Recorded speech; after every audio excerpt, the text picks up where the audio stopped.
Other transmigrators start cultivating immortality from the get-go. But I was cursed to live only one day every 3 years, wake up, drink a jug of wine, and die. 54 years have passed, and I haven't even reached the chi refining stage. Yet the whole world thinks I'm a reclusive master. My old friend who died long ago came back as a spirit messenger. The city god laid a grand banquet begging me to teach the Tao, and even heaven and earth dare not burn the cultivation manuals I copied. I'm just a fucking mortal. Isn't this misunderstanding a bit too much? I only live one day, every 3 years, wake up at sunrise, die at sunset. Then I'm trapped in boundless darkness, my consciousness wide awake, enduring 3 years before the next brief day arrives. 18 days awake, 54 years have passed in the human world. My name is Chen Changsheng, but those who know me call me Master Chen. They think I've achieved the Tao of immortality, but I'm just a cursed wretch, living at dawn and dying at dusk like a mayfly. 3 days ago was my 19th awakening. As usual, I went to the tavern by the West Bridge in Autumn Moon Market. Shopkeeper Old Zhang was a greenhorn when he first met me at 16. Now he's 67, gray-haired and lame. His hands trembled so badly when he saw me that the wine nearly spilled. "Please, sir, don't scare me like that." His voice quivered. "I first saw you when I was 16. Now both my parents are buried, and you still look the same. How can I not be afraid?" I took a sip of the Autumn Moon brew and said, "Look at you, all cowardly. Well, have I ever harmed you?" Old man Zhang hesitated for a moment. Then, as if throwing caution to the wind, gritted his teeth and asked, "Sir, what exactly are you? A mayfly? What is a mayfly?" I shook my head without explaining. No one in this world can understand my situation. I'm trapped in the cracks of time. Every time I open my eyes, old friends have aged a little more. Every time I close them, I might never see them again. Take old Abbot Hong Sankai of Luoyuan Temple, for instance. He is one of the few people in this world who isn't afraid of me. We bonded over Autumn Moon Brew. Every 3 years, we'd sit face to face and talk freely, discussing longevity and the path of immortals. He always pestered me, asking where the way to eternal life lies. I told him the answer was in my words. Eternal life and long sight do not mean seeking immortality. Rather, immortality lies within me. This time when I went to Luoyuan Temple, the mountain path had been paved with stone steps, laid by his 3 disciples Xiantian, Xuandi, and Xianwang. I walked up step by step, reaching the entrance of the Taoist temple, only to see 3 white-haired old men. Chen Changsheng, Xuantian lowered his eyes. "My master, he has passed away." I followed them to the back mountain, where I saw a lonely grave with an epitaph that read, "Tomb of Hong San-Tsai, Master of Luoyuan Temple." I poured the Autumn Moon brew from my gourd in front of the grave, the wine seeping into the soil without a drop left. "Hong San-Tsai, oh Hong San-Tsai." I sighed. With a name like that, heaven, earth, and man, you didn't manage to attain even one. Xuantian and Xuani were about to descend the mountain, but Xuanhuang said he wanted to stay and guard the temple. I scolded him for being just like his master. "Only you are the most foolish." Yet Xuanhuang smiled and said, "The 2 senior brothers always say the same thing." As I descended the mountain, dusk was approaching. I leaned against an old tree by the roadside, waiting for the night to swallow me, waiting for the darkness of the next 3 years to descend. Just then, a voice came. "Chen Changsheng, why are you sitting here?" I opened my eyes and saw a figure wearing a black chrome mask, with no legs, floating before me. It was the Underworld's day patrol. He reached up and removed the mask, revealing that familiar face. I was stunned. Hong Sankai. He laughed. "Master, can't you even recognize my voice?" I snapped back to reality and couldn't help laughing. "I thought you were dead. I even poured wine on your grave. When do you pop up now?" "Dead," he said calmly. "Half dead." Hong Sankai explained that because he had done good deeds and accumulated virtue in life, the city god promoted him to be an underworld patrol. Now he oversees a group of day and night patrols, walking between humans and ghosts, maintaining the peace of Chiuyue Lane. "On the contrary, I've come to understand many things," he sighed. "It turns out that in my lifetime, I never found the path to immortality. Though I lived over 140 years, in the end it was just longevity. Only you, Master, have truly attained the way of eternal life." "How can you tell?"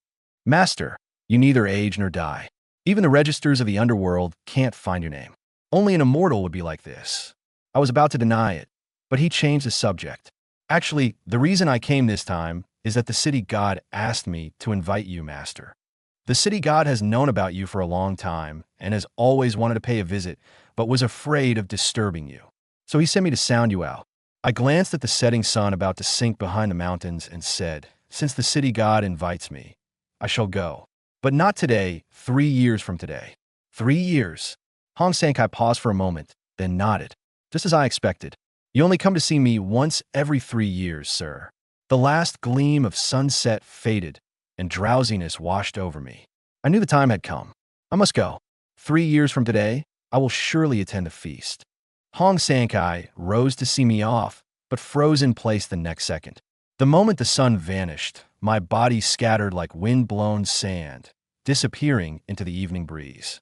He stood there for a long time, murmuring, come and go without a trace. Truly an immortal. Darkness fell again.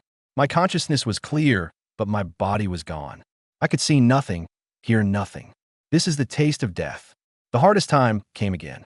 I began to recall those 18 days of being awake, 3 times the aging faces, the taste of that autumn moon brew. I remember the warmth that surged in my heart when Hong Sankai lifted his mask. Old friends wither away. The autumn wind blows, and I am trapped in place, unable to move. I must endure 3 years. Another cycle begins. I wonder what I'll see when I wake up this time. Is old Zhang still alive? Has Xian Huang's hair turned completely white? Has Hong Sankai secured his position as the local deity's assistant? Fortunately, this time I have an appointment, a banquet at the city god temple, and the thought I dare not voice to anyone. Perhaps the city god can help me find a way to break the curse. When I woke up this time, I first went to the tavern. Old Zhang was gone. A dark-skinned youth in a felt hat came up to me, saying his name was Xiao Lu. The owner had taken him in 2 years ago during the snow disaster. A pot of autumn moon brew first and fill this gourd up. Xiao Lu looked troubled. Sir, we've sold quite a bit lately. Not much left, probably not enough to fill this gourd. Then just stir a pot for now. We'll see when your boss returns. I sat down to drink. Xiao Lu's autumn moon brew lacked a bit in the finishing touch, but it already had some spirit. Before long, old Zhang hobbled back on a cane. As soon as he entered, he froze at the sight of the gourd. He looked up, saw me, and his eyes turned a little red. Mr. Chen, how did your leg get lame? From the heavy snow 2 years ago, I caught a cold ailment that never healed.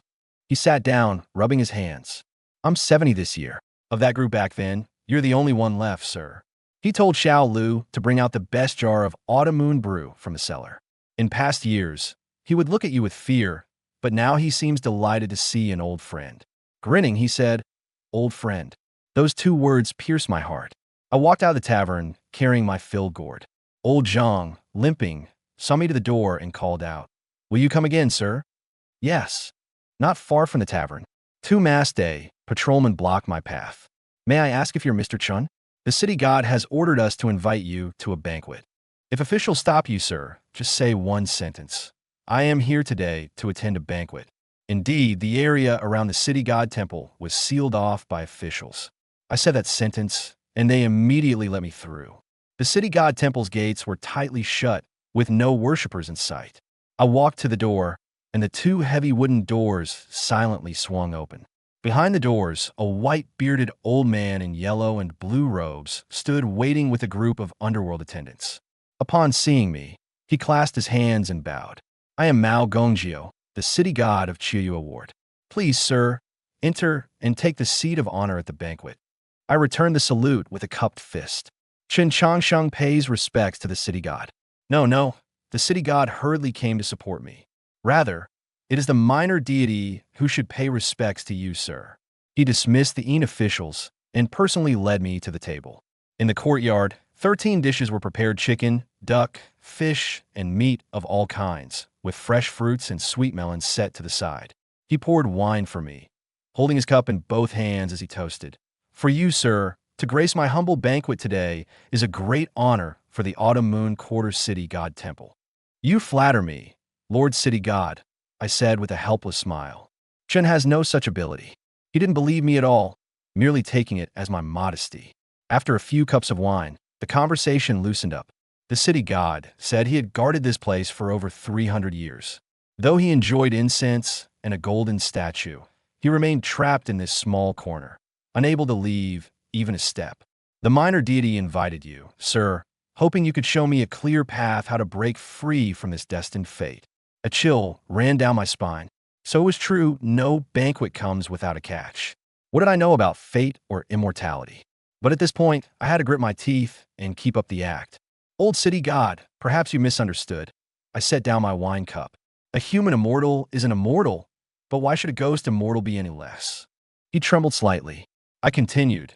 Immortals cultivate by absorbing spiritual energy into their bodies. Ghosts and gods cultivate by absorbing incense and offerings. ISNT, that also a form of cultivation. The great Tao has 50 paths, yet heaven only manifests 49. Humanity hides one. The old city god accumulated good deeds in life and sought that slim chance among millions to become a city god. This in itself has already escaped fate. The reason you cannot leave is simply that your cultivation is insufficient and your incense offerings and merit are still shallow. After hearing this, he remained silent for a long time, staring at his wine cup with a furrowed brow. I waited anxiously, afraid he might see through my deception. After a while, he stood up and bowed respectfully.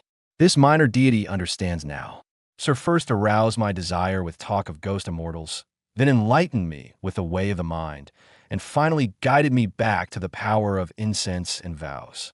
The ghost immortal is false, being a city god is true. Only by returning to the proper path and following heaven will can there be a chance to attain the Tao. I was inwardly stunned. That is not what I meant.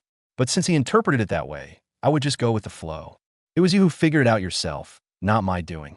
Sir, your intentions were truly kind. Without you, this minor deity might never have understood. He bowed again in thanks. Thank you, sir, for bestowing this fate upon me. After 3 rounds of wine and the conversation winding down, I set down my chopsticks, feeling the moment was right. To be frank, old city god, I too have a favor to ask. Please speak, sir. The city god had dwelt among mortals for ages. Have you ever collected the cultivation methods of the immortals? The city god paused, puzzled as to why I needed this, but still pulled a sheet of paper from his sleeve. You want this, sir? My heart raced with joy. The immortal cultivation method, this was exactly what I needed. I would cultivate. I would find a way to break the mayfly curse. In recent years, I've been trying to create a new method and have been gathering these. I lied, keeping my tone as calm as possible. May I be permitted to copy this one down? Copy it down? The city god's expression shifted subtly. He called for ink, brush, and paper. As I picked up the brush, I felt his gaze fixed intently on my hand. The method was barely over 400 characters, written in traditional small script that I was clumsy with, but I copied it all down without missing a single word. I set down the brush and handed the paper over. Old city god, please have a look. He took the paper, compared the 2 versions, and suddenly his hand began to tremble. I looked at him in confusion, truly unable to understand why a great city god would suddenly appear like this. Was he afraid or excited? Chen Changsheng didn't understand and blinked, saying, Old city god, why are you trembling? This meal came to a perfect and satisfying end. The old city god had originally planned to have Chen Changsheng stay overnight and accompany him for a good stroll around Autumn Moon Market the next day. If not for Chen Changsheng's repeated refusals, he would hardly have made it out the door. Chen Changsheng walked out the door and turned back to say, No need to see me off. I have my own place to go, old city god, no need to worry. The old city god thought to himself that perhaps the master did not wish to be disturbed and dared not overstep. So he said, Then, master, take care. This minor deity will not disturb you. Chen Changsheng breathed a sigh of relief and headed in the direction of Longbridge. His mind was now entirely focused on the qi cultivation method in his bosom. Over the years, he had thought of countless ways to break the mayfly curse, but the results had always been unsatisfactory. This also made him realize that mortal power could not break the curse. Now that he had found a path to cultivation, perhaps he could also find a solution within it. The old city god stood at the doorway, watching Chen Changsheng gradually fade into the distance. He recalled the scene of the master copying the method just now, and felt a surge of awe once again in his heart. This Master Chen is truly extraordinary. The old city god couldn't help but feel a lingering fear if he had known that Mr. Chen possessed such great abilities. He would never have dared to provoke him. But as things turned out, the outcome was favorable. The old city god stroked his white beard, feeling relieved in his heart. Just then, a team of underworld patrols returned to the city god temple. Reporting to the city god, Hong Sankai said as he stepped forward, a long saber at his waist, bowing respectfully. The seal in the pool has been reinforced once more. It should hold for the time being without loosening again. The old city god gave him a satisfied glance and said, "You did well, but you're a little late. Mr. Chen has already left." Hong Sankai paused for a moment and said, "The master has left?" The old city god nodded. "He just left." Hong Sankai opened his mouth, feeling a stir of restlessness in his heart. The old city god saw what was on his mind and said, "Go ahead if you want to. Come back later and we'll go check on that ancient well together." Hong Sansai's face lit up with joy, and he cupped his hands in gratitude. "Thank you, city god." With that, he set off following the footsteps of the master, chasing after him. The old city god stroked his white beard, lost in thought. He knew that his friendship with the gentleman was far less close than Hong Sansai's. The old city god understood that as long as Hong Sankai maintained his connection with Mr. Chen, his own interactions with the gentleman would not diminish either. He had initially believed that it was because of Mr. Chen that Hong Sankai had become a patrol after death. The old city god chuckled inwardly, feeling quite satisfied with his original decision. Chen Changsheng had just stepped off the bridge when he heard a voice calling out from behind. "Mr. Chen! Mr. Chen!" Chen Changsheng turned around and saw who it was. Hong Sankai drifted over to Chen Changsheng and clasped his hands in greeting. "Greetings, sir." Chen Changsheng smiled and said, "I was wondering why I hadn't seen you today. I was delayed by official duties earlier, but I've managed to catch up." Hong Sankai said with a warm smile. 3 years haven't changed you one bit, sir." Chen Changsheng glanced at him and replied, "You, on the other hand, have changed a lot. You've accumulated quite a bit of merit and incense, looking more and more like a proper underworld envoy. After you left last time, the city god promoted me to be an underworld envoy. All thanks to you, master." "How is it thanks to me again?" Chen Changsheng chuckled and waved his hand, saying, "I, Chen, haven't helped you at all. Master, though you say that, I know in my heart why it is. If not for you, perhaps I wouldn't even be an underworld clerk, let alone an underworld envoy." Chen Changsheng just smiled and said nothing more. How could he not understand these principles? After that, the two found a quiet place to sit down and chat. Hong Sankai, just like when he was alive, once he started talking, he couldn't stop. The heavy snow 2 years ago was truly fierce. Many people died in that snowy night. For several days, the neighborhood was full of resentment, and we were busy for quite some time. Last year, there was also a rat demon that had become a spirit. It ran into the neighborhood to steal chickens. Master, you have no idea how fast that rat demon was at burrowing. I chased it for several days before I finally caught it. And more Hong Sankai talked about what he had seen and heard in the years since becoming an underworld clerk. These were even fresh tidings that Chen Changsheng had never heard of. Although he had been in this world for many years, he had only truly awakened for a little over 10 days. Listening to Hong Sankai, he didn't find it boring. Instead, he was curious about what monsters and evil spirits looked like. "Your life these past years has been quite interesting, hasn't it?" Chen Changsheng laughed. Hong Sankai said, "The Autumn Moon Ward can't produce any powerful evil spirits or monsters at most. There's some minor demons, so it doesn't take much effort. But if we ever encounter a powerful monster, that would be truly deadly." "Have you encountered any?" "Not yet. But there is a powerful evil ghost in Autumn Moon Ward that has been sealed away. Today, I went to reinforce the seal, which is why I almost missed seeing you, master." "Seal?" Chen Changsheng blinked and said, "How powerful is this evil ghost that it can only be sealed?" "I don't know either," Hong Sankai said. "I heard from the city god that this evil ghost once killed nearly a dozen people in Autumn Moon Ward, its resentment overwhelming the heavens. Later, the city god took action personally, but the ghost was too cunning. The city god only managed to seal it by seizing a rare opportunity." Chen Changsheng was horrified upon hearing this. Over a dozen people. This world is really dangerous. Chen Changsheng couldn't help but click his tongue, thinking he was lucky not to have encountered such things. Chen Changsheng and Hong Sankai were chatting so enthusiastically that neither noticed their surroundings. Behind the eaves, a child poked his head out. He had been watching for quite a while. Tong Jihuan quietly observed this scene, clearly recognizing that gentleman. In his eyes, he could only see Mr. Chen seemingly talking to someone, and that person seemed to be right beside him. It's just that he couldn't see them. Tong Jihuan first ran home to ask his father. His father told him that what lived in the city god temple was the city god himself, a spirit. Doesn't that mean this gentleman is now talking to spirits? Could he be talking to the city god? Is this gentleman an immortal? Tong Jihuan's small head was filled with many questions. He stared at that gentleman, unable to snap out of it for a long time. He wanted to know who this gentleman was actually talking to. Chen Changsheng shifted his gaze to look under the bridge, and only then did he notice that something was hanging beneath it. Chen Changsheng glanced at it and asked, "What is that hanging under the bridge?" Hong Sankai looked over and replied, "Sir, that is a dragon-slaying sword." "A dragon-slaying sword? It's just a local custom."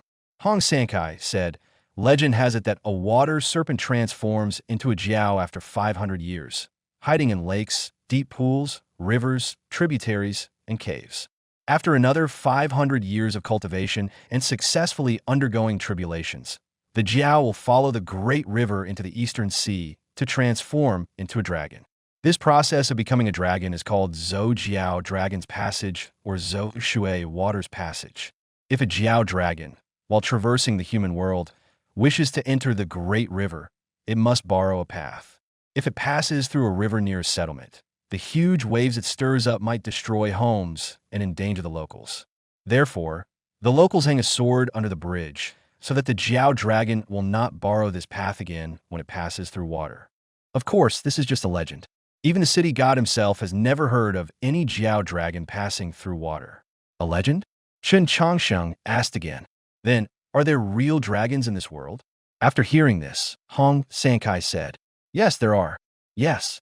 The city god once said that a true dragon dwells in the great river, protecting the great Jing's prosperity. The dragon lord enshrined in the Dragon King Temple is that very true dragon." After hearing this, Chen Changsheng couldn't help but feel curious.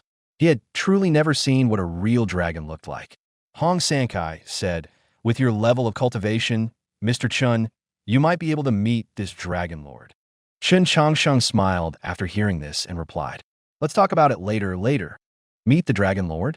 With my trickery, a single spit from the dragon lord could drown me." Chen Changsheng looked up at the sky and saw that the sun was about to set. He also realized that he was about to die again. He still wanted to try that chi training technique, so he couldn't keep chatting with Hong Sankai. So Chen Changsheng made an excuse and said, "It's getting late.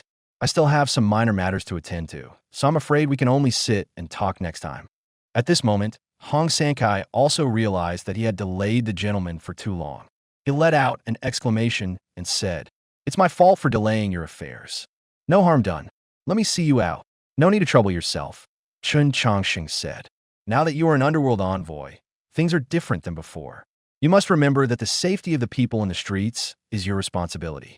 I am but a mere wanderer. There is no need to waste your time on me. I shall keep your teachings in mind, sir. May I escort you to the bridge? How does that sound?" Chen Changsheng nodded in agreement. Hong Sankai dared not escort him any further, so he stopped at the bridge. After bidding farewell, he hurried back to the city god temple to report for duty. Once Hong Sankai had left, Chen Changsheng began to look around. He wanted to find a quiet place to try out the chi refining technique. Out of the corner of his eye, he glanced behind him as if noticing something, but paid it no mind and turned into an alley. Tong Jihuan quickly followed, turning into the alley. Yet as soon as he entered the alley, when he reached the first corner, a hand reached out and grabbed him, lifting him up. "Who?" Tong Jihuan was startled, then found himself lifted. When he turned his head, he was nearly scared out of his wits. The one grabbing him was none other than that, "Sir. You've been following me all the way. Speak up, what do you want from me?" Chen Changsheng said, looking at him. Tong Jihuan's throat moved. At this moment, he didn't even know how to explain himself. Although he was curious, he had never planned to face this gentleman directly. He struggled to break free. "Let me go. Let me go now. Let me go now." Seeing him struggling violently and afraid he might hurt himself, Chen Changsheng set him down. Thud. After landing, Tong Jihuan ran off without looking back. He didn't even dare glance back. He trotted all the way home. Chen Changsheng didn't chase after him. In truth, it was just a matter of a fearless youngling scaring him a little was enough. He turned into another alley, and his figure disappeared. Tong Jihuan was terrified. He ran all the way to his doorstep and burst right through the door. Bang! The door was forced open by him. In the yard, a husband and wife were sitting, peeling potatoes. They were also startled by the sudden commotion. Father, father! Tong Jihuan rushed into her father's arms. Tong Kaijing paused for a moment and quickly asked, "What's wrong? Why are you in such a hurry?" Tong Jihuan glanced fearfully toward the door. His body was trembling. His eyes reddened as if tears were about to fall at any moment. Tong Jihuan's mother, "You sure?" hurried over and asked softly, "Jihuan, did someone bully you? Tell your mother, and I'll go find them." Tong Jihuan's lips parted slightly, but then he shook his head, unsure how to explain what happened. Seeing this, Yusher glanced at her husband and then said to Tong Jihuan, "Jihuan, don't be afraid. Your father and mother are here. No one can bully you. Don't rush. Take your time and tell us." Tong Jihuan looked at his mother's gentle gaze, thought for a moment, and then said again, "Mother, father, you will believe what I say, right?" The couple exchanged a glance and nodded. Of course. Tong Jihuan opened his mouth and then recounted everything he had seen and heard that day. From the very beginning, when he saw the city god temple's door inexplicably open on the bridge, to later witnessing that gentleman talking to himself, he poured it all out to his father and mother. Yu and Tong Kaijing both felt somewhat surprised upon hearing these words. Incredulity was clearly written on both of their faces. "Did that gentleman make things difficult for you?" "It didn't seem like it. After he put me down, I just ran home." Tong Kaijing furrowed his brow, deep in thought. He approached Yu and asked in a low voice, "What do you think about this?" "You said, Jihuan never lies." Tong Kaijing said, "If it's true, then Jihuan has offended a deity. But are there really deities in this world?" "You ask me, but how would I know?" Tong Jihuan, watching them whisper to each other, caught on and said, "It's true. Everything I said is true. That gentleman must be a deity. How else could he talk to ghosts and spirits? He definitely is. Jihuan, don't get worked up, don't rush. Father believes you." Tong Kaijing gave him a reassuring look. Tong Jihuan gradually calmed down under her father's gaze. "Madam, you said, better to believe it exists than not. This matter needs careful consideration." Tong Kaijing nodded, also taking the issue seriously. What if Jihuan really encountered an immortal? Then this matter would be serious. Offending an immortal is a grave disrespect. "Jihuan, do you remember what that gentleman looked like?" "I remember." "You must remember. If you ever meet this gentleman again, do not be so reckless and never eavesdrop like that again. Understood?" "Father, don't worry. I'll take Jihuan to the city god temple later to pay respects to the city god. It should be fine." Tong Jihuan felt much more at ease hearing her father say this. In his mind, he recalled the gentleman's face. Scared as he was, that gentleman was truly handsome. For testing a cultivation method, it's naturally better to choose a place with no people around. Chen Changsheng walked around the alley, but couldn't find a suitable place. Seeing that the sun was about to set, he couldn't help but feel anxious. But as he turned, he saw a courtyard with a sealed gate. He paused and looked up, only to find the courtyard dilapidated, as if no one had lived there for a long time. "This is a good place." He stepped forward and knocked on the door latch. "Is anyone here? Anyone home?" Seeing no one answered, he felt relieved. He glanced at the wall, then took 2 steps back, grabbed the top of the wall with both hands, and used his legs to vault over. Once inside the courtyard, Chen Changsheng realized it was even more dilapidated than he had imagined. The courtyard was overgrown with weeds. The eaves were filled with cracks, and the house itself was covered in cobwebs. To one side of the courtyard, there seemed to be a fish pond with a large stone pressing down in the middle, but it had no water. It was empty. Chen Changsheng didn't mind. He found a spot with fewer weeds, sat down cross-legged, and spread out the page of the chi cultivation method he had copied in front of him to read. Keeping the eyes from wandering and returning the spirit to the heart is the foundation of stillness. Refining the spirit can be divided into 4 steps: gathering the mind, guarding the one, stopping thoughts, and entering stillness. Chen Changsheng continued reading and found that the content here was somewhat similar to what he knew from his previous life. Refining spirit, refining chi, and refining essence belong to the postnatal stage.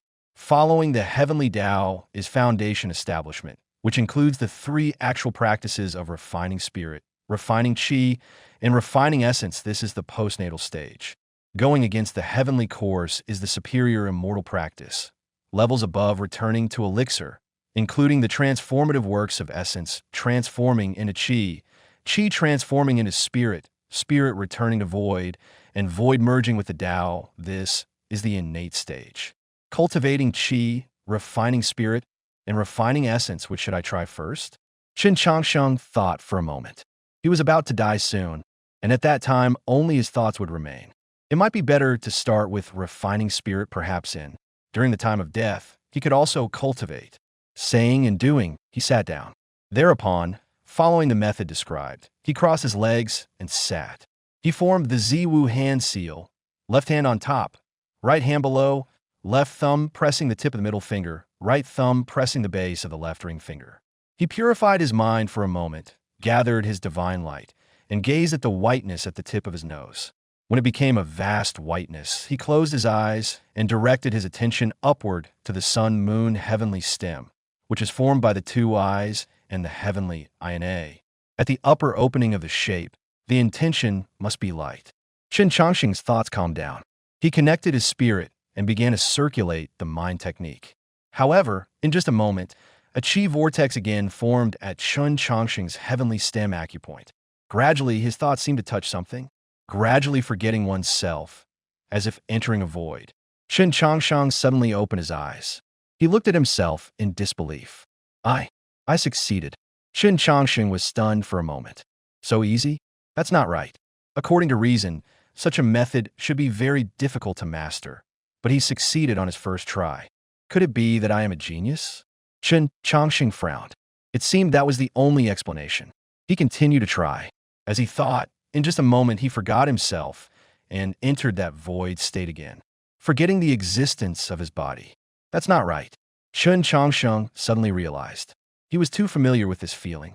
Isn't this almost the same as the state after I died? Can't hear anything, can't feel his own body, only can hear his inner voice. I knew it. Chen Changsheng smacked his lips and understood at this moment. So he wasn't a genius. It's just that he was already familiar with the feeling of entering the realm of oblivion. So it was this easy. And why he had previously, in the state of death, he couldn't refine his spirit. Chen Changsheng guessed it might be because there was no mental technique to support it. However, what he didn't know was that in the blink of an eye of spirit refinement, the sun on the horizon had already set. The last trace of afterglow disappeared. Chen Changsheng, sitting cross-legged in the dilapidated courtyard, his form scattered like last time and turned into grains of sand, dissipating away. And all of this happened in the blink of an eye. He was dead again. After Chen Changsheng's death, he slowly withdrew from the state of spirit refinement. When he couldn't open his eyes and couldn't feel the existence of his body, he also understood that the time had come. The 20th time, this was the 20th time he had died. He didn't know if after cultivating he would wake up earlier or live a bit longer. Chen Changsheng thought this way, feeling that perhaps there might be a chance. So he continued to sink in his spirit refinement, waiting for the next awakening. Cultivation was his last resort. If this can't solve the mayfly curse, then he has no idea what else to do. At the moment Chen Changsheng's body dissipated, one of the grains of sand from his dissolving form was pulled by a force, not carried away by the wind. This force came from the dried-up pond in the dilapidated courtyard. The grain of sand fell into the pond and slowly moved beneath the stone. Under that stone, a mass of black qi swirled around it, as if the stone were a seal pressing down on the dark aura, preventing it from escaping. A faint roar came from beneath the stone. The evil spirit seemed excited to have obtained this grain of sand. In the next moment, power surged continuously from the sand, nourishing the spirit and causing its strength to grow. But the suppressed evil spirit could only absorb it bit by bit, as the power within the sand was too vast. Though slow, it was still better than nothing. After nightfall, Qiu Yufeng gradually quieted down. Until midnight, a group of underworld emissaries appeared in that dilapidated courtyard. The old city god stood before the dried-up pool, gazing at the stone pressing down on the evil spirit. He raised his hand, and a golden light emanated from the stone, the merit power of incense offerings, specifically used to suppress evil spirits and demons. The old city god looked at the solid seal and nodded with satisfaction, saying, "It should be fine now." Hong Sankai said, "Your subordinate has checked 3 times, leaving no loopholes. You are becoming increasingly capable." The old city god said, "The previous underworld envoy was not as meticulous as you." On s'en humbly replied. Lord City God, you flatter me. Since you have earned Mr. Chen's recognition, you must have exceptional qualities. The old city god turned around and said, "Although the seal has been reinforced, you must still visit this place frequently during your patrols these days. Do not give this evil spirit any chance to escape. We obey your orders." The old city god nodded and said, "Let's go." Return to the temple. The group of underworld emissaries followed behind the city god and headed back to the city god temple. The broken small courtyard fell silent again. But beneath the giant rock, a faint light suddenly flickered. It was that grain of sand from Chen Changsheng. Ha ha! The suppressed evil spirit let out a bone-chilling laugh. With the help of this treasure, sooner or later, it would break through the seal. The time after death was the hardest to endure. Chen Changsheng constantly adjusted his mindset, devoting most of his time to spirit refining, which also allowed his consciousness to remain unusually lucid after death. In the midst of continuous cultivation, he also sensed some subtle changes. If it had been before, it would have been difficult for him to control his thoughts after death, but now he could choose to think or not think. It sounded simple, but in reality, it was an extremely difficult thing. Sinking back into that void of oblivion, Chen Changsheng experienced a peace he had never felt before. There was no inner fear, nor any complaints. That mysterious state made Chen Changsheng so immersed that he almost became addicted to it. So, this is spirit refining? Truly profound. Chen Changsheng maintained a state of spirit refinement, because in his view, this could make the time after death pass a bit faster. Waiting for the next awakening.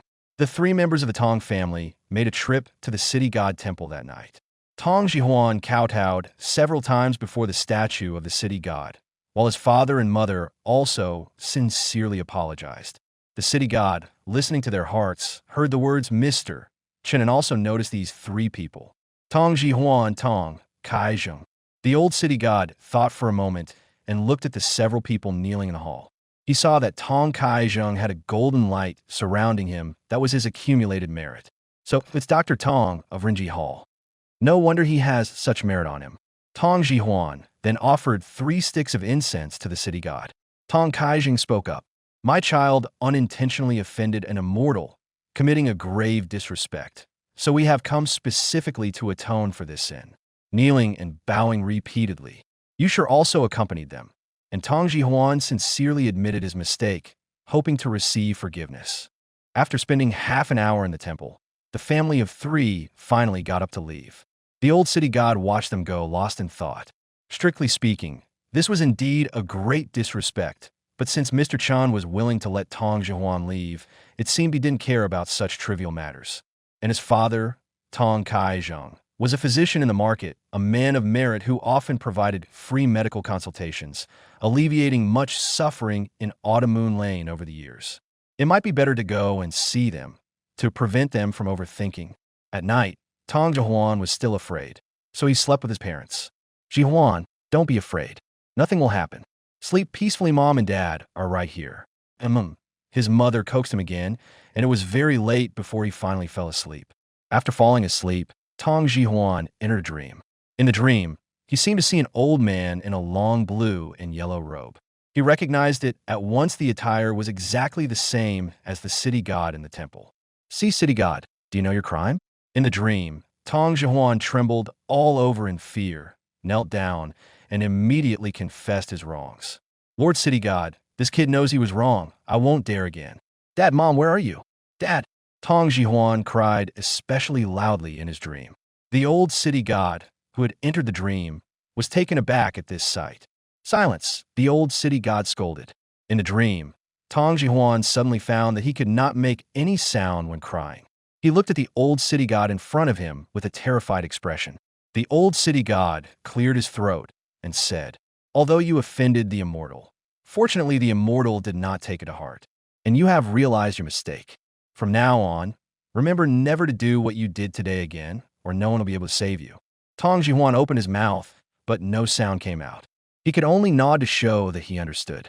The old city god nodded slightly, then flicked his sleeve. Tong Jihuan woke up from his dream. He sat up in bed, panting heavily. His father and mother were both fast asleep, and outside it was pitch black. Huff, huff, huff. Tong Jihuan swallowed hard, and it took him a long moment to come back to his senses. A god, a real god. Tong Jihuan's eyes were somewhat dazed, and he felt a lingering fear in his heart. But recalling what the old city god had said in the dream, his anxious heart completely calmed down. It's okay, it's okay. Tong Jihuan patted his chest. He took a glance at his sleeping parents, then obediently lay down and peacefully fell asleep. A thin mist rose, the sky turned gray, and roosters crowed in the neighborhood. Outside Chiyue Quarter, the flowing cloud temple. In the temple, a table was set with fruits and some preserved fruits, which were used to entertain guests. In the flowing cloud temple, these are the finest treats. Normally unavailable only on the Lantern Festival could one eat a single peach. But now, the table was piled high with them. This made the 4 senior and junior disciples in the temple utterly tempted. Turning their heads, they saw that their master was still standing at the temple gate, as if waiting for someone's arrival. The youngest, Zisu, asked in a soft voice, "Senior brother, who do you think master is waiting for?" Changshan shook his head and said, "Even senior brother doesn't know." The mist in the mountain stream faded bit by bit. When the sky was fully bright, a woodcutter came up the mountain. The woodcutter came before Temple Master Xianhuang and said, "Priest, yesterday afternoon, the officers outside the city god temple left." Xianhuang snapped back to reality and asked, "Is the city god temple open as well?" The woodcutter nodded. "It's open." Xianhuang sighed inwardly. He knew he would not be waiting for Mr. Chen. "Thank you for your trouble. Please come into the temple and have a bowl of tea. There are also some fruits to try." "You're too kind, priest. I won't have tea. I still have things to finish, so I'll take my leave first. I won't disturb your cultivation." Xianhuang went into the temple, took out 2 peaches, caught up with the woodcutter, and forced the peaches into his arms. After much persuasion, the woodcutter reluctantly accepted them. After seeing off the woodcutter, Xianhuang also returned to the temple. He saw his disciples looking at him with eager eyes.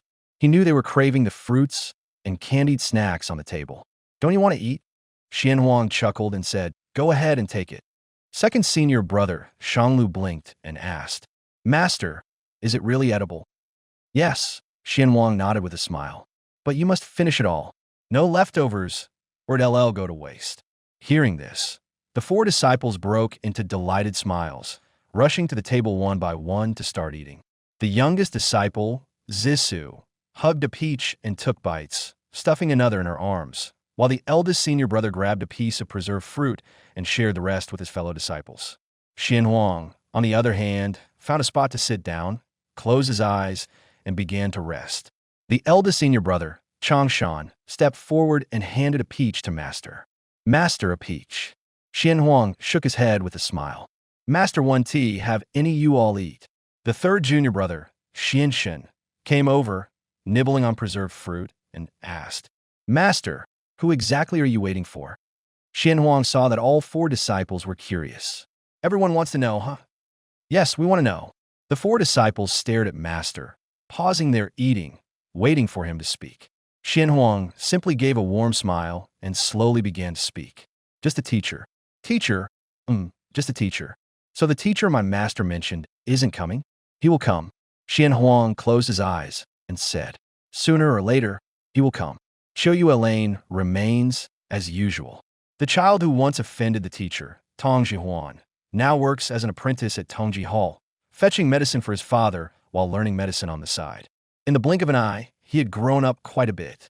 The childishness on his face had faded, and he had become much more sensible, no longer as mischievous as before.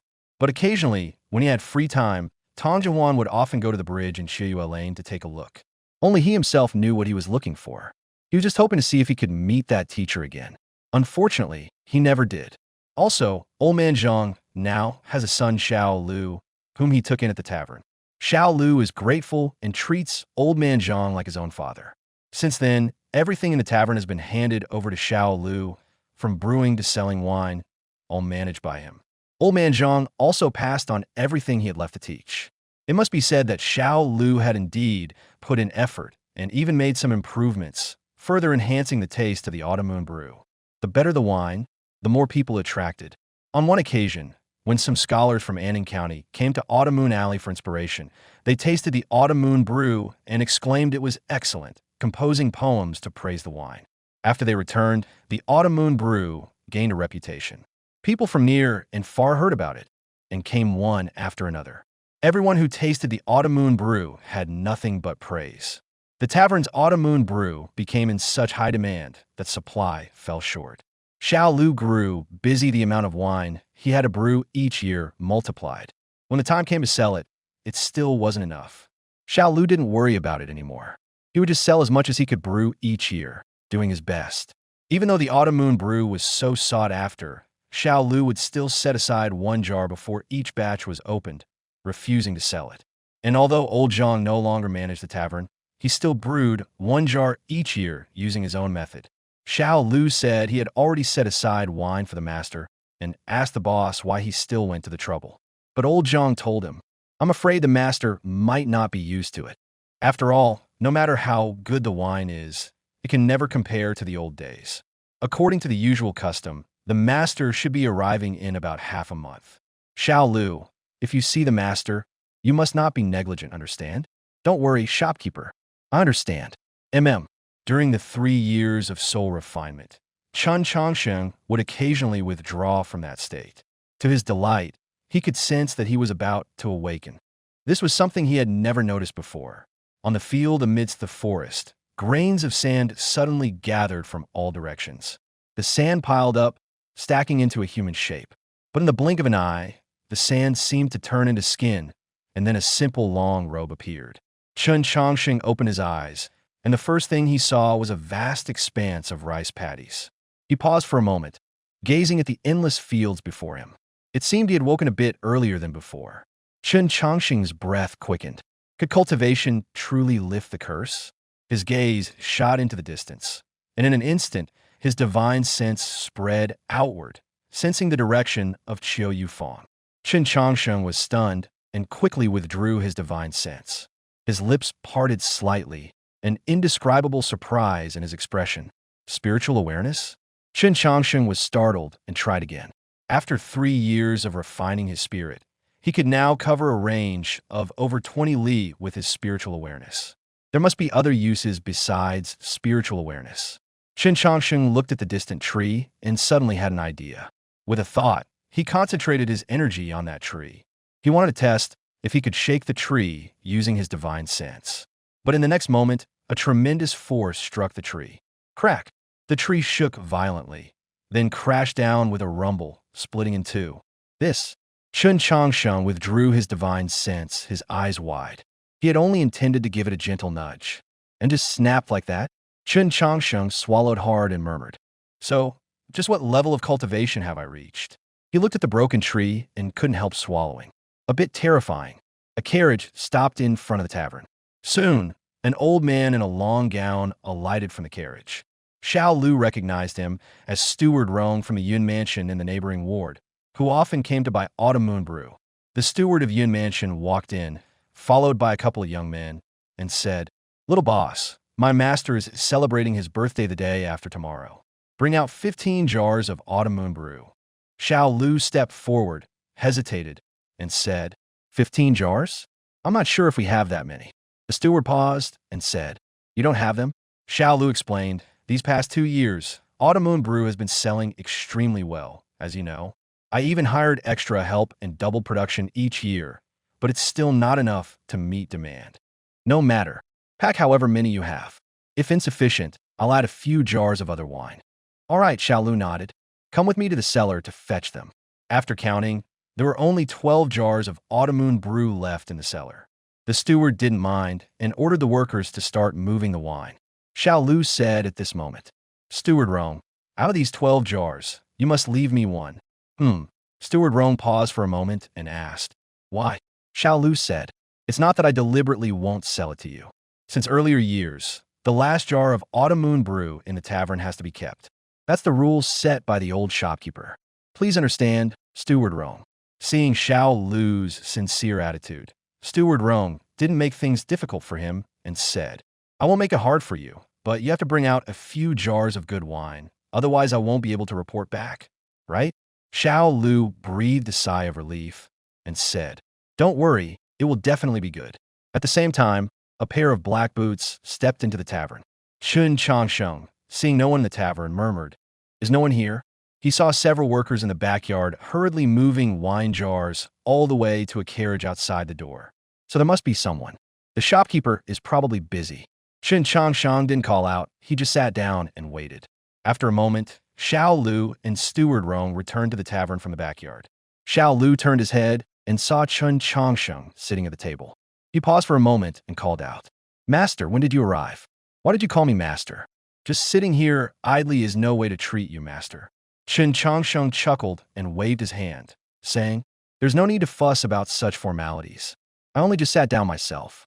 Besides, aren't you busy? By the way, where's old Zhang? Isn't he at the tavern? Xiao Lu felt a surge of joy, even forgetting about Manager Rong beside him. Fess Hopkeeper, he's probably gone to listen to some opera by now. Manager Rong turned to look at this master and was taken aback. To be honest, this master was perhaps the most charismatic person he had ever seen. Ethereal, yes, that was the word. His clothes were spotless, without a speck of dust, and there was a refined air in his brows and eyes that marked him as extraordinary. I didn't expect he's taking it easy now. Chen Changsheng placed the gourd on the table and said, Never mind him. Bring me a pot of autumn moon wine and fill this gourd to the brim. Right away, master. Just wait a moment, and I'll fetch it. Xiao Lu picked up the gourd and headed to the cellar to draw the wine. But Manager Rong stopped Xiao Lu and asked, Hold on, young steward, what do you mean by this? Weren't we supposed to keep one jar and not sell it? Xiao Lu was stunned, holding the gourd, suddenly at a loss. You need to give me an explanation. Steward Rong frowned and said, Actually, this matter happened because Mr. Chen arrived at such a coincidental time. Coupled with Xiao Lu's earlier explanation, it was understandable that Steward Rong was angry. Just as Xiao Lu was in a difficult position, Chen Changsheng stood up, came over to the two, and asked, What's wrong? Xiao Lu shook his head and forced a smile, saying, It's nothing, Mr. Chen. Please sit down. I'll bring the wine up shortly. As he spoke, he turned to Steward Rong and said, Steward Rong, how about we discuss this outside? Xiao Lu actually didn't want Mr. Chen to get involved. After all, the boss had said not to neglect him, especially given this incident. Go outside where? Steward Rong frowned and said, I'm saying, young steward, just because I didn't make things difficult for you before doesn't mean I have no temper. Do you really think I, as the steward of Cloud Manor, am so easygoing? Xiao Lu's face showed some distress, and he quickly said, Manager Rong, I'm truly sorry. Today, I won't charge you for these wines. Consider it a gift to Master Yin. What do you think? Manager Rong grew even more indignant upon hearing this and said, Does my Rong residence lack such a small amount? No, you must explain yourself clearly. Xiao Lu, seeing the situation become serious, was at a loss for a moment. If this scene had been witnessed by the master, he would inevitably be scolded and beaten by the manager for hours. What can be done now? Chen Changsheng stepped forward, blocking Manager Rong, and said, My friend, whatever the matter, we can discuss it calmly. Why get so angry? Manager Rong, seeing Chen Changsheng's extraordinary demeanor, understood that this gentleman was no ordinary person. He didn't want to lose his temper, so he spoke more gently. This gentleman, it's not that I'm deliberately making trouble. Please judge for yourself. Just now, he clearly told me that this tavern always keeps a jar of autumn moon brew. Fine, I didn't insist on having that very jar. But before I could even leave the door, he was about to sell that jar. Sir, tell me, how can I not be angry? After hearing this, Chen Changsheng roughly understood.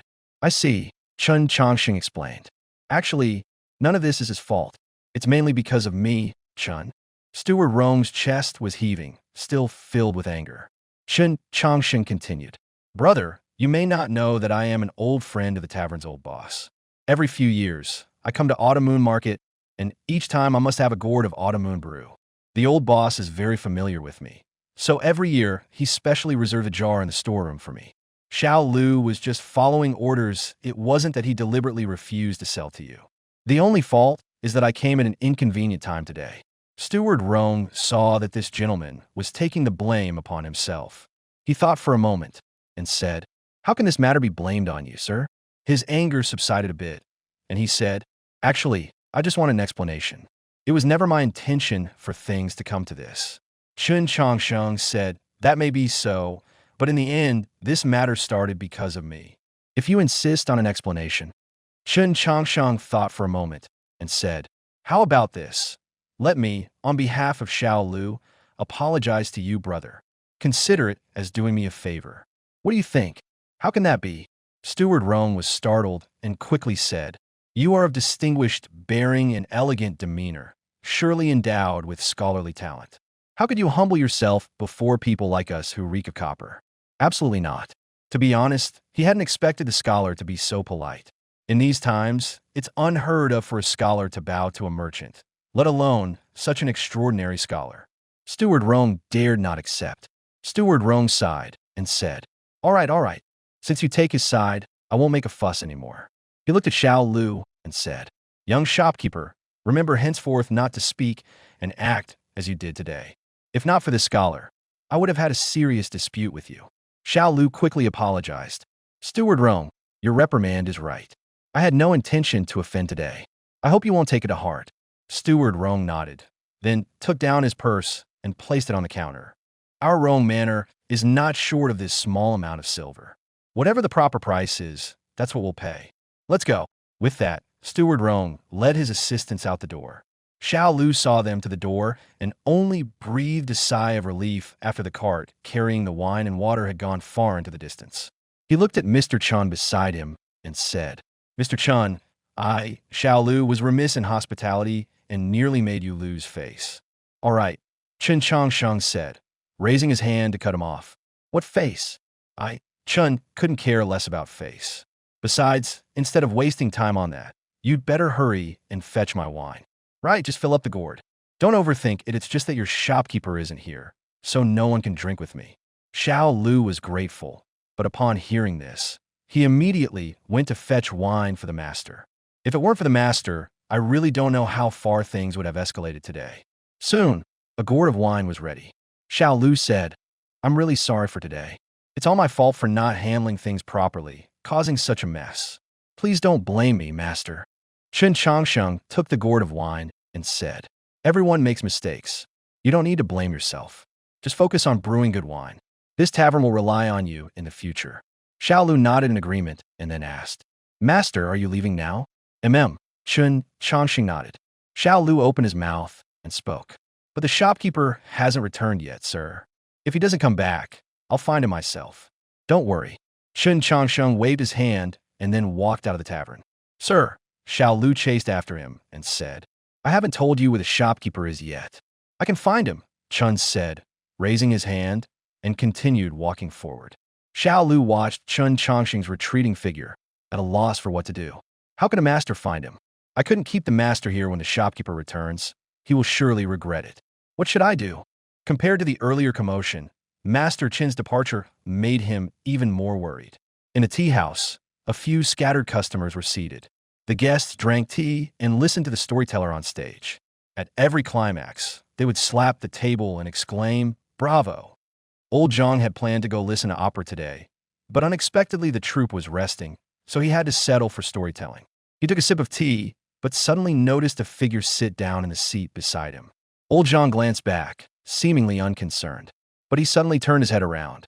Chen Changsheng looked at the storyteller on stage, who was speaking eloquently, and said, "It seems you've been doing well these years. Even have time to listen to opera?" Old Zhang was startled, nearly dropping his teacup to the ground. "Mr. Chen," Chen Changsheng said, "sit steady. Don't fall off this chair, or you'll lose face." Old Zhang took a deep breath, calming himself. "How did you know I was here, sir?" Chen Changsheng chuckled and said, "How do you think I knew?" Old Zhang was suddenly struck with realization. "Indeed, how could you not know? If you want to find someone, you might just count on your fingers and know." Chen Changsheng shook his head. "I can't tell fortunes." He had simply found Old Zhang through his divine sense. But Old Zhang didn't believe him. He just thought it was the gentleman being modest. The tea house attendant was quite perceptive. As soon as Chen Changsheng sat down, he came forward to ask, and after receiving an answer, serve him tea. Old Zhang thought for a moment about the time and said, Mr. Chen seems to have arrived a few days earlier than in previous years. Upon hearing this, Chen Changsheng unconsciously smiled and asked, Is that so? Old Zhang nodded and said, By more than half a month. Chen Changsheng had initially doubted whether his own perception was off, but now that he had Old Zhang's confirmation, it felt as though a heavy stone had been lifted from his heart. Could cultivation really counteract the effects of the curse? Seeing the smile on Mr. Chan's face, Old Zhang was a bit puzzled and asked, You seem quite happy, sir. Chen Changsheng nodded and said, I am. Seeing Chen Changsheng's reply, Old Zhang knew he couldn't press further. He wanted to continue the conversation, but didn't know what to say. In truth, although he had known Mr. Chen for years, they were still somewhat distant. Chen Changsheng asked, Has your leg gotten any better? Old Zhang replied, No, it gets worse every year. As soon as it turns cold, it aches terribly. I recall it wasn't this bad the last time we met. That was 2 or 3 years ago now. Old Zhang laughed and said, When people get old, they get sick more often. You're not old, sir, so you don't feel this helplessness. Now I just hope Xiao Lu can take over the tavern early, so I can rest easy. Upon hearing this, Chen Changsheng paused and asked, I remember you used to be wary of him. Old Zhang said, After that last time, I let Xiao Lu into the ancestral hall. He kowtowed 3 times and offered incense to our ancestors. Then he took my surname.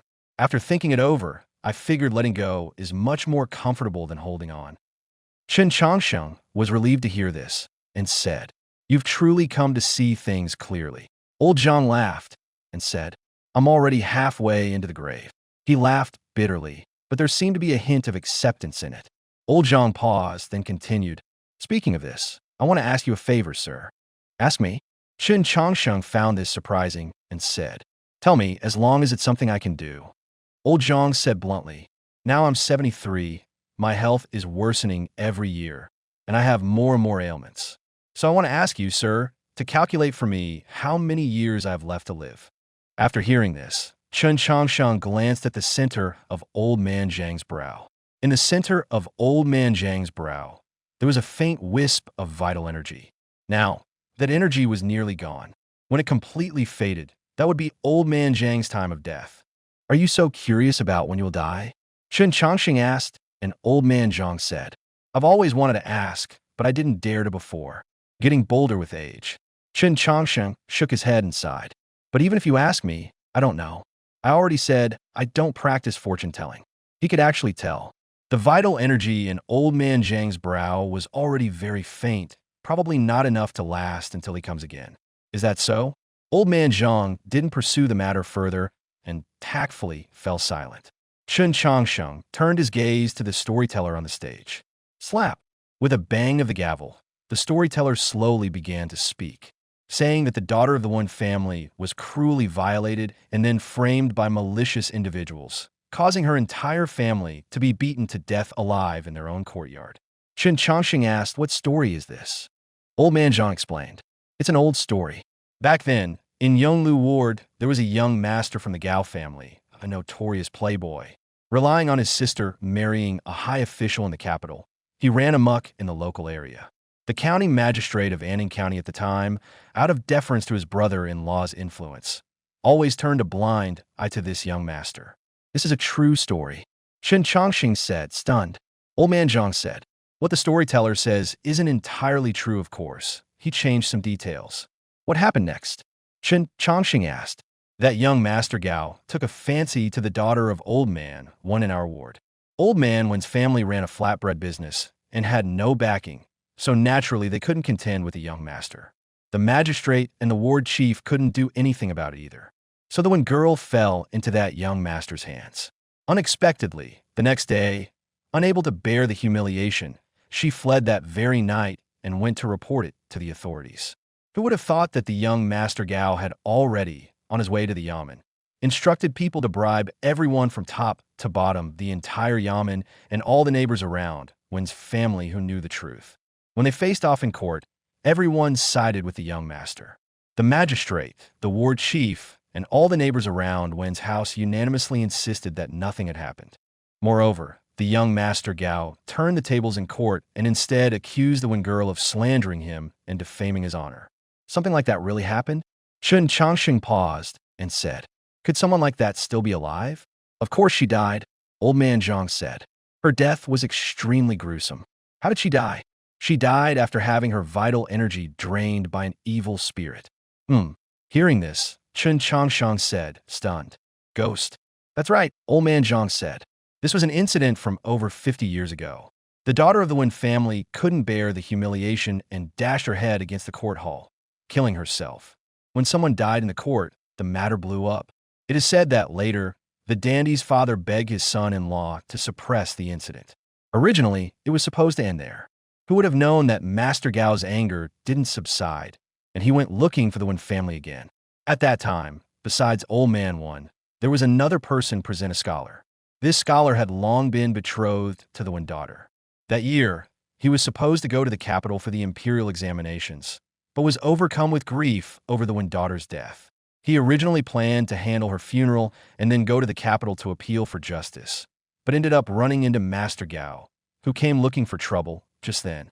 When enemies met, their eyes blazed with hatred.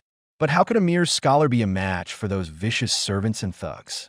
During the struggle, Old Man Wen stepped forward to intervene, but unexpectedly, a servant accidentally struck Old Man Wen on the crown of his head with a club, killing him on the spot. Seeing this, young Master Gao grew fearful. He thought that since he had gone this far, he might as well go all the way, so he ordered his servants to beat the scholar to death in the courtyard as well. So the ghost was the scholar? Chen Changsheng asked. Old Zhang nodded. After his death, the scholar's resentment refused to dissipate, turning him into a vengeful spirit. That very night, he devoured more than 10 members of the Gao family. Later, when the story spread, a storyteller crafted a tale from it, and it is still recited often to this day. Chen Changsheng nodded. After slaughtering the entire Gao family, where did the scholar go? Old Zhang laughed and said, "Naturally, he was subdued by the city god." As soon as he finished speaking, they heard the storyteller on the stage say, "The city god forced the evil scholar spirit into the one family courtyard. With a burst of golden light, a divine whip struck the evil scholar spirit, sending it tumbling into the pond. A host of underworld officers formed a grand formation, summoning a divine stone. In an instant, golden light shone everywhere. The city god chanted a spell, and a beam of golden light fell into the divine stone, sealing the evil spirit in the pond, never to rise again." Chen Changsheng's heart skipped a beat upon hearing this. The teacup in his hand paused in midair, and a vague recollection seemed to stir within him. He seemed to have heard about this somewhere. The black mist formed by the evil ghost, seeing the golden radiance of the city god, momentarily felt a hint of fear. After all, so many years had passed, the evil ghost had been suppressed in the pond for so long that its strength had greatly diminished. Moreover, since it had not yet recovered, it was even less of a match for the city god. The city god frowned and rebuked. "Where do you think you're going?" Dozens of enslaved spirits returned to the evil ghost's mouth, and in an instant, it fled outside the ward. But then the city god twisted his wrist, and the incense whip appeared in his hand. Crack! A soul-shaking whip sound rang out from the courtyard. The golden light of incense fiercely struck the evil ghost's body. "Huh!" The evil ghost screamed again and fell from midair. The black mist dissipated, revealing the appearance of a scholar. His face was twisted, ferocity leaked from his eyes, and the resentment around him lingered for a long time. "Why?" The scholar roared hoarsely. "Why won't you let me go? What did I do wrong? What fault is mine?" The old city god snorted lightly and said, "Song Jishu, do you not know that evil will be repaid with evil? In this world, good and evil have their own judgments. That young master of the Gao residence was indeed not fit to be a man, but for you to turn into a vengeful spirit and devour his entire family of 17, was that right? Why should I care?" Song Jishu said with a ferocious expression, "If humans can kill me, then I cannot kill them? What kind of nonsense is that? What I do is none of your business." He let out a furious roar and suddenly raised his hand. A grain of sand, glowing with golden light, suddenly appeared in the center of his palm. The old city god frowned as he looked at the grain of sand, suddenly feeling that something was terribly wrong. Song Jishu suddenly calmed down again. He glanced at the grain of sand in his palm, gave a bitter smile, and said, "At worst, it will be the destruction of my soul. If that's the case, so be it, then we'll all be buried together." Suddenly, Song Jishu threw his head back and let out a long roar. Energy radiated from his body. What's happening? The old city god sensed something ominous. Compared to just now, the energy on this evil spirit had increased more than threefold. It's that grain of sand. Chen Changsheng, who was sitting outside the dilapidated courtyard, suddenly stood up. When that evil spirit took out the gravel, he was particularly shocked. Wait, this gravel? Chen Changsheng was startled. Wasn't this the very gravel that had scattered from him at the moment of his impending death? How did it end up in this evil spirit's hands? He was very certain, even absolutely sure, that the gravel belonged to him, or rather, was a part of his body, because he could feel a resonance between that gravel and himself. The crowd of officials were stunned motionless at the sight. Such energy was already beyond what they could handle. Not only them, but even old city god's expression turned grave as he sensed some pressure. Song Jishu laughed uproariously, his laughter seeming somewhat melancholic, yet also tinged with a hint of relief. "Form a formation," old city god ordered. The patrolling officials snapped back to their senses and quickly agreed. "We received the decree." More than 10 officials formed the formation once again. However, this time they were completely unable to contend with that evil spirit. Song Ziwan only needed to gently raise his hand, and the great formation he had set up would collapse in an instant. All of you die. Ha ha. Song Ziwan's laughter was nearly insane. Influenced by the malevolent energy, he had already lost most of his sanity, even unable to control his own actions. The old city god stepped forward and said coldly, "There's a way in this world. Why must you seek your own destruction?" As he spoke, a golden chain appeared in his hand. Unlike the chain seen earlier, this one was transformed from incense, merit, and virtue, designed specifically to counter evil spirits. Bind! The old city god held a decree in his mouth, and the chain flew out, encircling Song Ziwan and quickly tightening around him. Chen Changsheng saw this technique, and his eyes lit up involuntarily. This was a decree. On the surface, a decree meant issuing orders, but it had the effect of words following the law. Song Ziwan struggled for a moment, but then he activated that tiny grain of sand. "Break for me." The grain of sand struck the incense merit chain. What the old city god never expected was that the chain formed by incense merit would shatter like thin paper at the touch of that grain of sand. The old city god's expression changed instantly. The chain's break caused backlash to strike him. He grunted, clutching his chest, feeling extremely uncomfortable. The old city god opened his eyes wide and said, "Where did you get this grain of sand?" Song Jishu clearly hadn't expected this situation either and was slightly startled. This grain of sand was probably even more powerful than he had imagined. "Heaven helps me. Truly heaven helps me." Song Jishu laughed wildly. "With this grain of sand in hand, I like to see how you can stand against me." Underworld attendants, he my command. Form the 10,000 locks array to seal his energy and trap his ghostly body. "As you command." Hong Sankai rushed to the front, pulling the ghost attendant's chains and quickly linking them together. A large net spread over the dilapidated courtyard. The chains emitted a chilling aura that made spirits cower, but to the current Song Jishu, it was like a mere tickle. Chen Changsheng clicked his tongue at the sight. He felt he couldn't stay any longer. It seemed the old city god's chances of winning weren't high. He certainly didn't want to be devoured by that evil spirit. The incense gold body appeared. The old city god extended 2 fingers, revealing the Dharma form of the incense gold body behind him. Mao Gong, city god of Autumn Moon Ward, seeks to vanquish evil and eradicate wickedness. I invoke the heavenly law sword to descend and slay this evil spirit. The heavenly law sword appears. With these words, a golden light descended from the sky. A Dharma sword appeared in the old city god's hand, radiating an extraordinary aura of heavenly might. This sword originated from the heavenly Tao. Seeing this, Song Jishu quickly summoned the sand grains to shield himself. Slash! The city god swung the Dharma sword, bringing it down in a single strike. The sword chi, carrying the power of heaven and earth along with merits and incense power, struck straight at Song Jishu's ghostly body. Song Jishu immediately felt a heavenly might descending upon him. However, this sword chi was blocked by the sand grains. The sand grains actually managed to hold their own against the sword of heavenly might. Song Jishu struggled, using that grain of sand to hold his ground against it. What exactly is this grain of sand that even the power of heaven and earth cannot affect it? The old city god was startled, and after regaining his composure, he spoke. Song Jishu, do you know your guilt? I am guilty of nothing, Song Jishu said through gritted teeth. Everyone in the Gao mansion deserves to die. I am guilty of nothing, and even heaven and earth cannot slay me. The power of the ritual sword pierced through the grain of sand and struck Song Jishu's body. A mournful cry escaped his lips, and the places touched by the golden light hissed with a sizzling sound.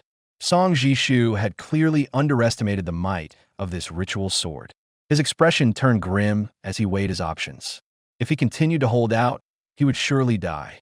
Only escape, get the hell out. Song Jishu bellowed, unleashing all his energy and spitting out every single enslaved ghost, sending them all charging at the city god. The old city god quickly shielded himself. But in that brief moment, Song Jishu transformed into a puff of black smoke, about to flee. Evil spirit, don't flee. The old city god knew he couldn't let the evil spirit escape, but with the thick energy and dozens of ghost minions blocking him, he was also unable to stop it. He quickly shouted, "Please, sir, act to stop this beast." The old city god had long known that the gentleman was here.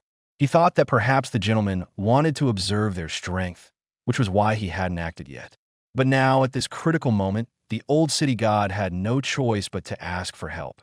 Chen Changsheng, outside the dilapidated courtyard, heard this shout and cursed inwardly. What does this have to do with me? Chen Changsheng felt helpless, but since he had already boasted earlier, he couldn't just do nothing otherwise. He'd be exposed. He also wasn't sure if he could stop the evil spirit. Given the situation now, he couldn't afford to overthink it. Chen Changsheng extended his spiritual sense, focusing his mind on the mass of black energy. To his surprise, the spiritual thought condensed into a massive hand several zhang wide. It grabbed the mass of black energy. The black mass was tightly squeezed by the hand, with nowhere to escape. Song Jishu was terrified at heart. With a bang, a sound came from within the palm, and the mass of black chi was instantly crushed to pieces, not even a scream escaping.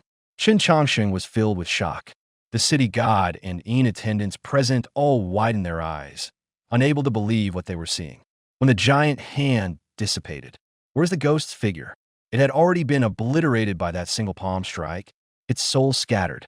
Chen Changsheng withdrew his divine sense and snapped back to reality. His lips parted slightly, disbelief etched in his eyes. This evil ghost, how could it be so fragile? The Dharma sword in the old city god's hand dissipated, and the attendants in the dilapidated courtyard seemed to breathe a sigh of relief, sitting down one after another. But then a grain of sand drifted down from the sky. The old city god watched as the grain of sand floated toward Chen Changsheng. Chen Changsheng's heart paused slightly as he reached out to catch the grain of sand. The sand emitted a faint glow and transformed into a strand of hair. It really is something from my own body.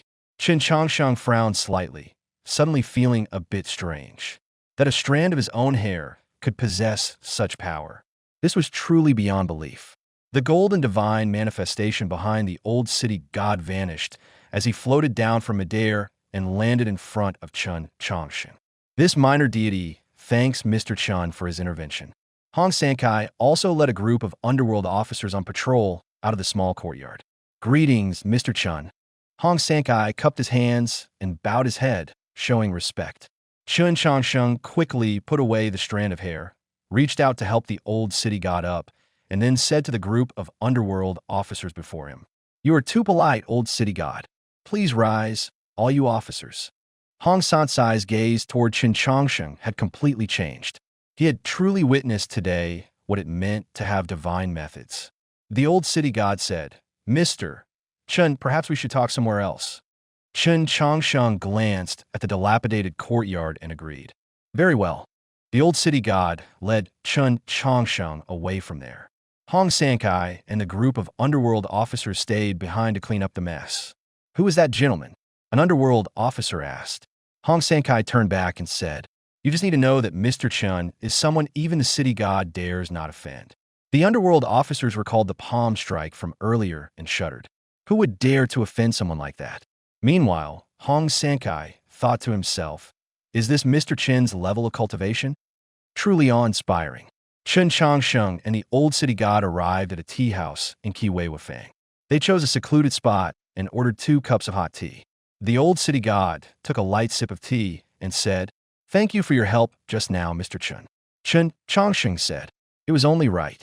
Since I was here, I couldn't stand by and do nothing. The old city god didn't expose him, assuming that Mr. Chen was testing them. The old city god let out a breath and continued, It was truly improper for me to leave such a root of trouble in Kiwei. If not for you, sir, a great calamity would have occurred today. Chen Changsheng said, I have heard something about this evil spirit. Speaking of which, Song Ziyuan was asking for trouble. This old matter has come to an end. After hearing this, old city god couldn't help but say, Once he turned into a vengeful spirit, there was no turning back. Chen Changsheng then said, I'm a bit puzzled. If Song Ziyuan had not become an evil spirit, what would have happened to that young master from the Gao family in the end? When old city god heard the gentleman ask this, he answered honestly, Good and evil have their rewards. After he died and entered the underworld, he would have to pay for every mistake he made in life. Actually, compared to that, being devoured by Song Ziyuan was letting him off easy. Let him off easy? Chen Changsheng asked. Old city god nodded and said, Take the crimes of that young master from the Gao family. After entering the underworld, he would suffer 80 years of uninterrupted whipping, then be cast into hell, never to be reborn. Chen Changsheng understood and nodded, saying, That seems reasonable. Good is rewarded with good, evil with evil. When it comes to the city god's court, rewards and punishments should be clear. Regarding Song Jishu, it is only natural to seek revenge for grievances, but after death he no longer belongs to the human realm. The ghost realm and the human realm each have their own rules. Grievances in the human realm should be handled by the authorities, while good and evil in the ghost realm are governed by the city god and his underworld officers. Song Jishu's actions had already disrupted the established order. Moreover, his greatest mistake was not actually the killing, but involving too many innocent people of the Gao family, which is why he met such an end. 1,000 faults, 10,000 faults, they all lie in the human heart. Chen Changsheng couldn't help but sigh and said, If the Yamen had acted with integrity, the Wen family's daughter would not have been wrongfully killed in court, and Song Ziyuan would not have come to such a state. The human heart is unfathomable, the old city god sighed, adding some tea for Chen Changsheng, and said, Sir, don't blame me. As the city god, I only manage matters after death. I am powerless over what happens before. Chen Changsheng smiled warmly and said, I know, he said, I just feel somewhat unsettled. After all, such filthy deeds exist everywhere. Who can blame the world for being like this? The old city god then asked, By the way, master, this humble god has a question. What is the origin of that treasure used by Song Jishu? Why can't even the heaven-earth law sword shatter it? Well, Chen Changsheng thought for a moment, then raised his hand and showed the strand of hair to the old city god. This strand of hair is transformed from that grain of sand. Chen Changsheng said, A strand of hair? Yes. Whose hair is it? Chen Changsheng replied, If I say this strand of hair is mine, would the old city god believe it? The old city god glanced at the hair, then at Chen Changsheng, and said, Believe? How can I not? But how did this strand of hair end up in that vengeful spirit's hands? This is my fault, Chen Changsheng said. When I left Autumn Moon Alley last time, I lingered for a moment in that small courtyard. Perhaps it was lost then, and happened to be picked up by that vengeful spirit. The old city god said, So that's how it was? In truth, Chen Changsheng still had doubts in his heart. Why did a single broken strand of his hair possess such power? This was too unbelievable. It wasn't just the broken hair that puzzled him, but also the divine sense. Chen Changsheng then asked. Chen Changsheng had one more question for the old city god. Sir, please ask, what level of cultivation can a cultivator in this world reach in 3 years? 3 years, the old city god replied. This minor god is not entirely certain, but I have read some records in a certain immortal text, which say that after stepping onto the path of immortality, it takes at least 100 years to lay the foundation. He paused, puzzled. Why does the gentleman ask this? Chen Changsheng's expression was calm as he replied, just asking casually. Without changing his expression, he picked up his teacup and took a small sip. It seemed that this divine thought of his was also unusual. A series of events surrounded Chen Changsheng, as if multiple layers of mystery enveloped him. The old city god was also pondering. In fact, when that grain of sand turned into a hair, he had seen it clearly. That hair did not drift elsewhere, but fell into Chen Changsheng's hand, which was enough to explain everything. The old city god simply felt that Mr. Chen was truly too astonishing. He had killed that evil spirit without lifting a finger, and a single strand of hair could contend with the might of heaven. And yet such an existence often roams the mortal world. Is it truly wandering through the mundane realm? Or does it have other intentions? The old city god then dismissed the thoughts in his mind, feeling that perhaps he was overthinking. After several interactions, he could sense that Chen Changsheng's mind was pure, with no flaws to be found. It was better not to overthink. The old city god came back to his senses and, seeing Chen Changsheng seem to be lost in thought, asked, "What is the gentleman thinking about?" Chen Changsheng put down his teacup and said, "Earlier, I saw the old city god battling the evil ghost and found the incantation command method quite profound. Thus, I wish to consult you about this incantation command art. Have you never studied it, sir?" Indeed, in my early years, I was obsessed with swordsmanship and am not actually proficient in the area of mystical techniques and spells. I see. The old city god was quite generous to Chen Changsheng. With a flick of his wrist, he handed over the method that recorded the incantation command path. Chen Changsheng briefly scanned it and said, "There should be no problem if I make a copy of it, right?" "Copy it." The old city god was startled.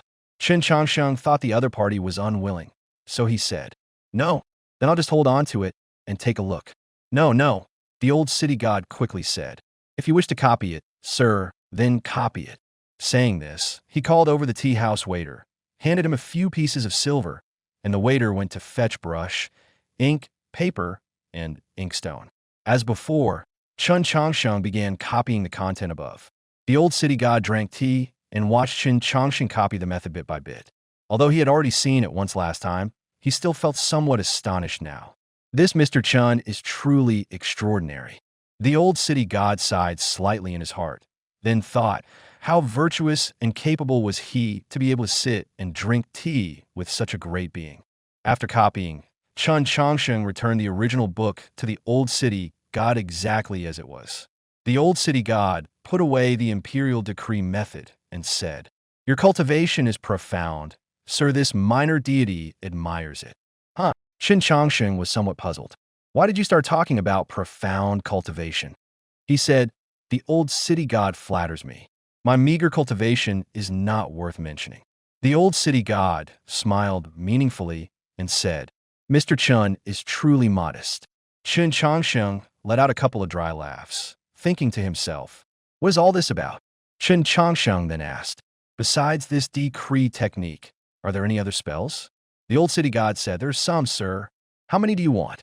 Can I borrow them all to make a copy?"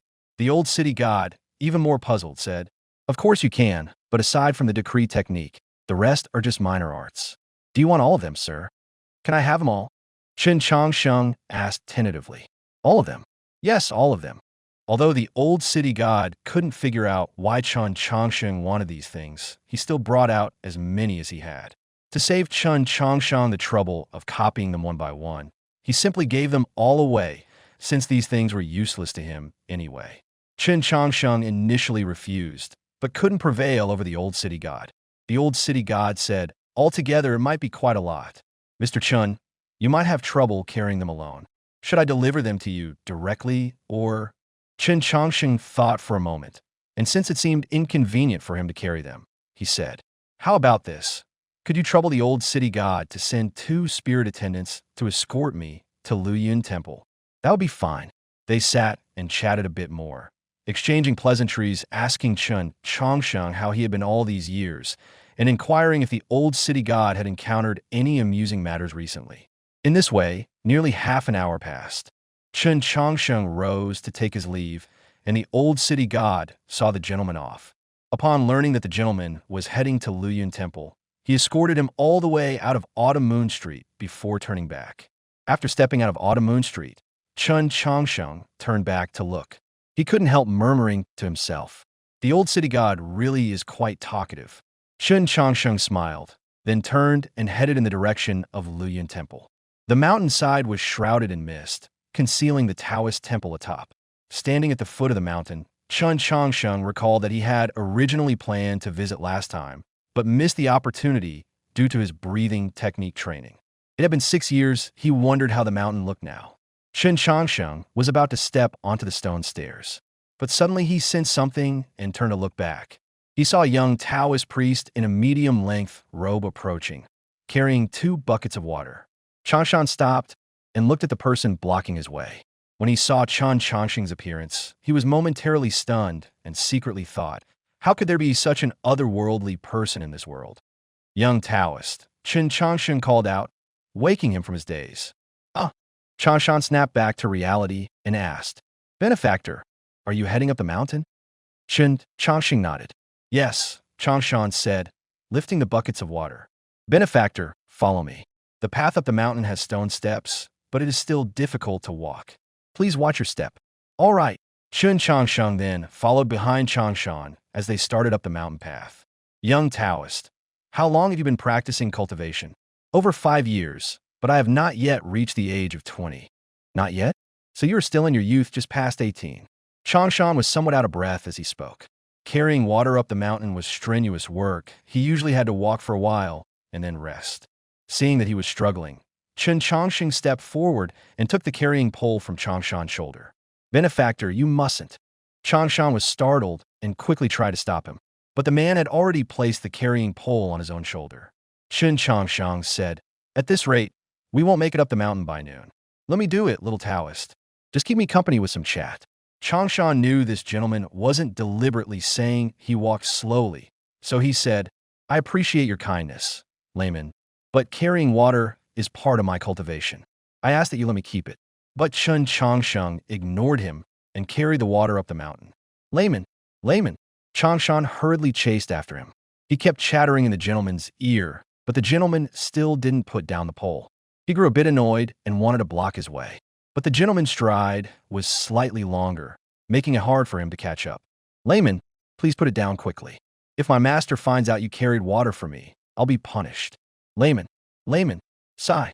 Changsheng sighed, a helpless expression on his face. This gentleman was far too courteous. In the end, Changsheng couldn't win against the gentleman, so he had to follow behind him up the mountain. Chen Changsheng asked, "Is your master priest Xian Wang? Have you been here before, layman?" Changsheng asked. Chen Changsheng smiled and said, "I have. Not only that, I even know your grandmaster." "Grandmaster?"